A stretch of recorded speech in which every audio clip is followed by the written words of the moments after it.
सुनिए,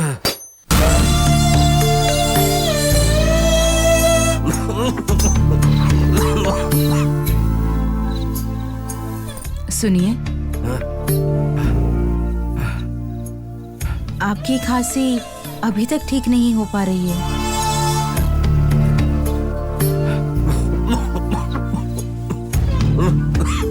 ऐसा ही चलता रहा तो खांसी की वजह से कोई भी काम आप बिल्कुल भी नहीं कर पाएंगे।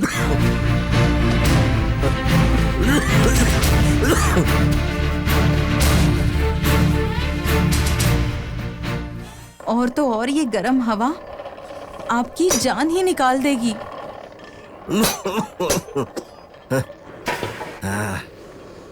राधा, यह तो हमारा काम ही है। क्यों बेवजह गर्मी गर्मी कहकर परेशान होती रहती हो? अपना काम देखो।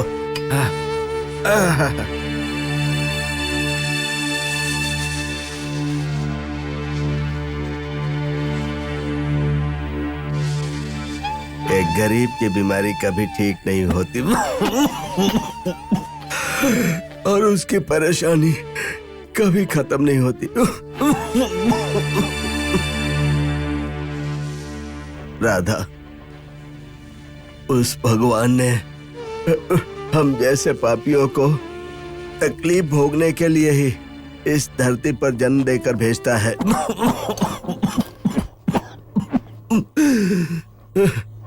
क्या कर सकते हैं हम? लेकिन ये जो सब हो रहा है, ये सब तो अन्याय ही है ना। हम किसी को धोखा दिए बिना, तकलीफ दिए बिना अपने हाल पर जी रहे हैं, फिर भी उस भगवान को हम जैसे इतनी मेहनत करने वाले और गरीब लोगों पर क्यों इतना गुस्सा है? राधा, वो गुस्सा नहीं है, वो प्यार है।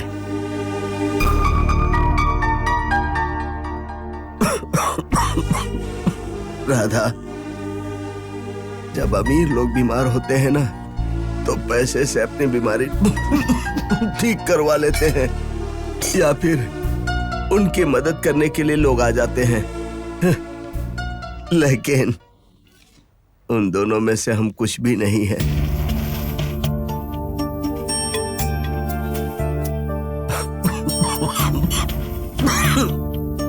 इसीलिए वो भगवान, चाहे बीमारी हो या तकलीफ हो, वो हमें इसीलिए देता है कि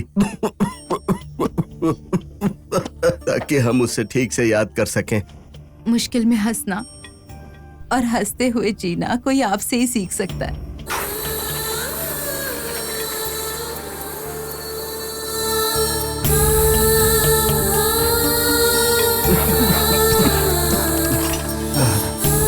राधा, मैं इसे बेचने बाजार जाता हूँ। थोड़ा खाना तैयार हो तो दे दो मुझे। हाँ ठीक है। बेटा, उस टोकरी में ये सब उठा कर रख दो।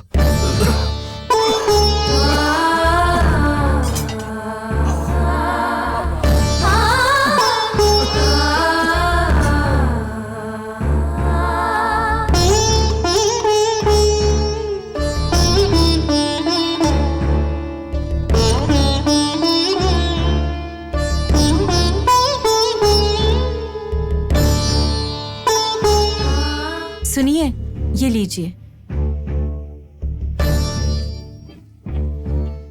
आज तो थोड़े ज्यादा पैसे लेकर आइए, शाम को वैद्य के पास जाएंगे। हर दिन आपकी ऐसी बिगड़ती हुई हालत देखकर मेरी तो सांस ही रुक जाती है।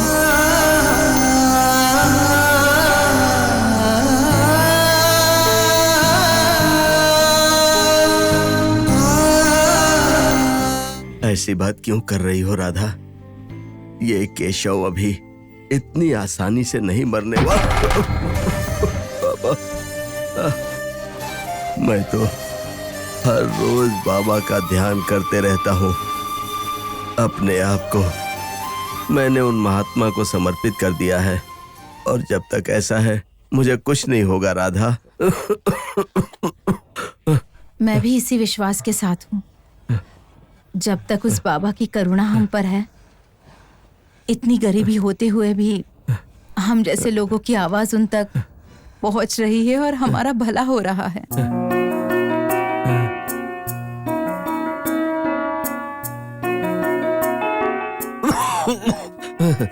ठीक है, जाने वाले को ऐसा नहीं रोकते हैं। आप चलिए, आपका दिन अच्छा होगा।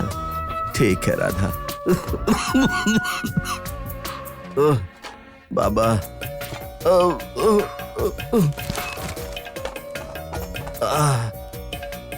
चलता हूँ बेटा, चलता हूँ राधा।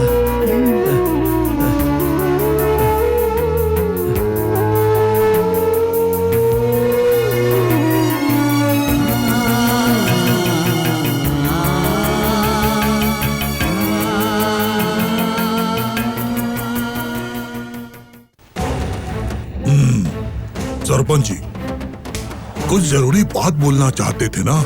क्या है, बोलिए।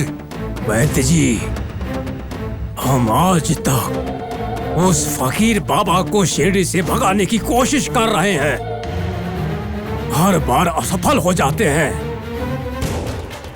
मैं इतना ताकतवर हूँ, इतना हिम्मत वाला हूँ, फिर भी उस फकीर को शिरडी से नहीं निकाल पा रहा हूँ।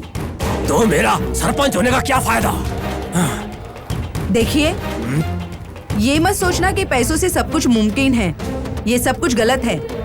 और उसमें बाबा जैसे महात्मा को शिरडी से बाहर भगाने की आपकी ये योजना कभी सफल नहीं होगी। मुंह बंद रखो अपना, नहीं तो मैं ये भूल जाऊंगा कि तुम मेरी पत्नी हो। सरपंच जी, आप चुप रहिए वैद्य जी। क्यों रुक गए? मार दीजिए मुझे।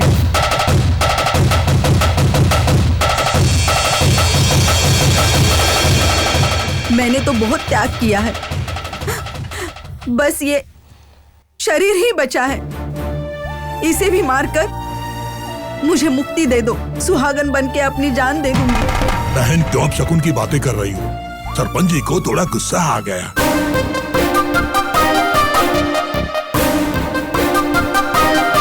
सरपंच जी ने ऐसा क्या बोल दिया कि आप नाराज हो गई? देखिए, आपका इस तरह बोलना इस घर के लिए अच्छा नहीं है। मंदिर जा रही है ना, तो जाइए, जाकर आइए।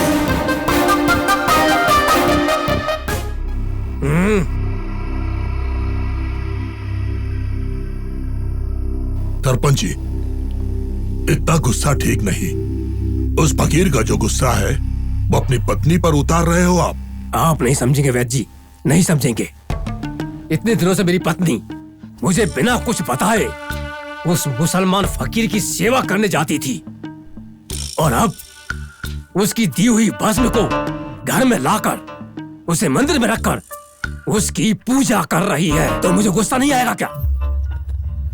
एक हिंदू महिला होके मुसलमान की पूजा कैसे कर सकती है?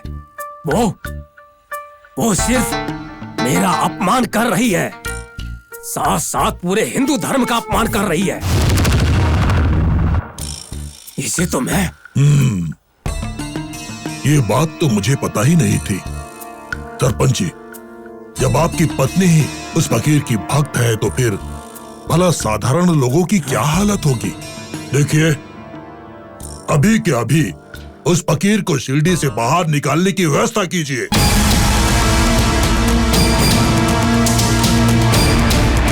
ये कैसे मुमकिन है वैद्य जी? उसके लिए मेरे पास एक अच्छी योजना है।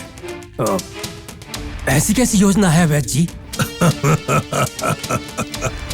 योजना है सरपंच जी, योजना है। दिवाली में अभी केवल 2 ही दिन बचे हैं और वो फकीर दीपक जलाए बिना नहीं रहेगा। अगर उस दिन हम लोग कुछ ऐसा करें कि उसे तेल ही ना मिले। वैद्य जी, क्या ये मुमकिन है? अगर सोचेंगे कि मुमकिन है तो है, नहीं है तो नहीं है। देखिए सरपंच जी, हमारी शिरडी में हिंदू लोग ज्यादा हैं। हिंदू और मुसलमानों के बीच में अगर झगड़ा करवा देंगे और फिर भी अगर किसी ने उस बाबा को तेल दिया तो उसे नरक की प्राप्ति होगी, ऐसी अफवाह फैला देंगे हम। पहले से ही सब लोग मूर्ख हैं।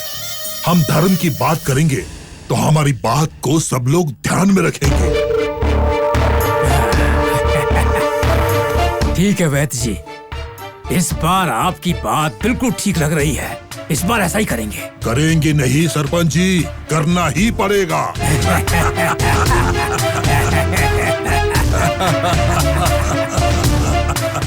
बाबा को पागल समझने वाले ये लोग ही पागल हैं, वरना ज्ञान की ज्योति जलाने के लिए दिया और बाती की क्या जरूरत है? हाँ सिंगा, तुमने बिल्कुल ठीक कहा।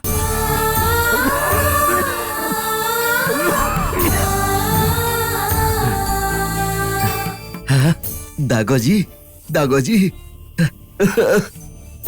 क्या बात है केशव, ठीक तो हो ना तुम? मैं ठीक हूँ दागोजी। दागोजी, कुछ दिन पहले जब आप मुझसे मिले थे खेत में काम करने के लिए, आपको औजार चाहिए आप कह रहे थे। देखिए मैं बना कर ले आया हूँ, ले लीजिए दागोजी। अरे बारिश तो जा चुकी है, रोज के इतने खर्चे हैं, अब इसे लेकर के मैं क्या करूँगा? गला काटूंगा क्या? जाने दो, बाद में लूंगा। दागोजी, दागोजी, दागोजी।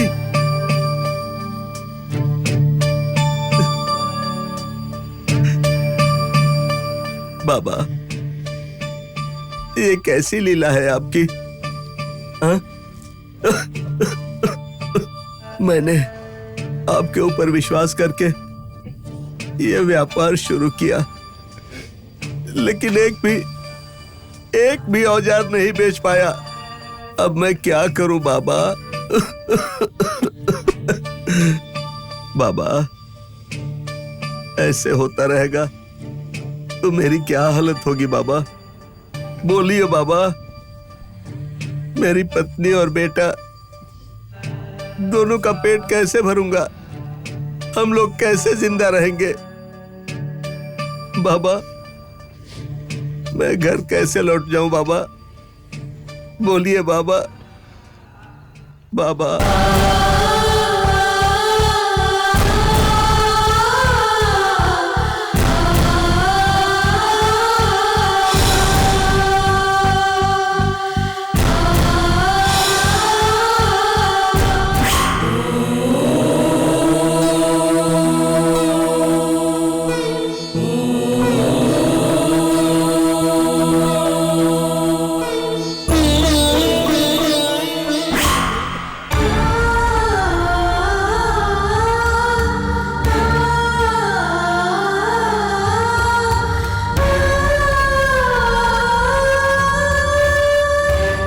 मालिक, मालिक।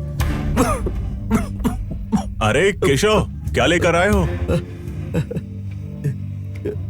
कुदाल, खुरपी, हर तरह के औजार लेकर आया हूँ, ले लीजिए मालिक। चाहिए तो है, लेकिन पैसे नहीं दूंगा। मुफ्त में दोगे? अरे रे, मैं तो मुफ्त में दे दूंगा, लेकिन मुझे मुफ्त में नहीं मिला है ना। देखो, 1-2 पैसे कम दे देना, कोई बात नहीं, मैं दे दूंगा। देखो, मैं ज्यादा तो नहीं बोलूंगा, लेकिन हर एक औजार में 8-8 आने में खरीदूंगा। देखिए, अभी मुझे पैसों की बहुत जरूरत है, मुझे अपनी दवाई लेनी है। आप जो पैसे दे रहे हैं वो मेरी लागत से भी बहुत कम है। अच्छा, एक काम कीजिए, सबका मिलाकर मुझे 8 आना दे दीजिए, मैं सारा सामान दे दूंगा। 8 आना छोड़ो, 2 आने भी नहीं दूंगा। अगर देना है तो दो, नहीं तो जाओ यहाँ से। मुझे अपनी दवाई लेनी है।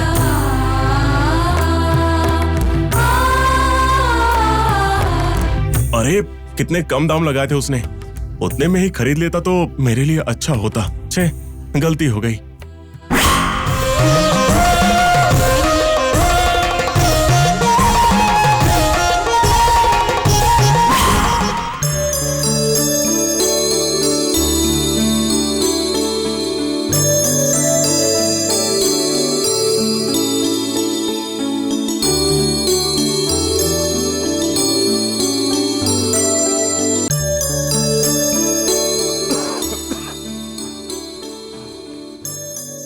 सुनो भाई, भाई जरा सुनो तो भाई। जी कहिए। एक बात बताओ, इस गांव में केशव नाम का एक लोहार है, पता है वो कहाँ रहता है? हम उस केशव को बहुत देर से ढूंढ रहे हैं। शिरडी सा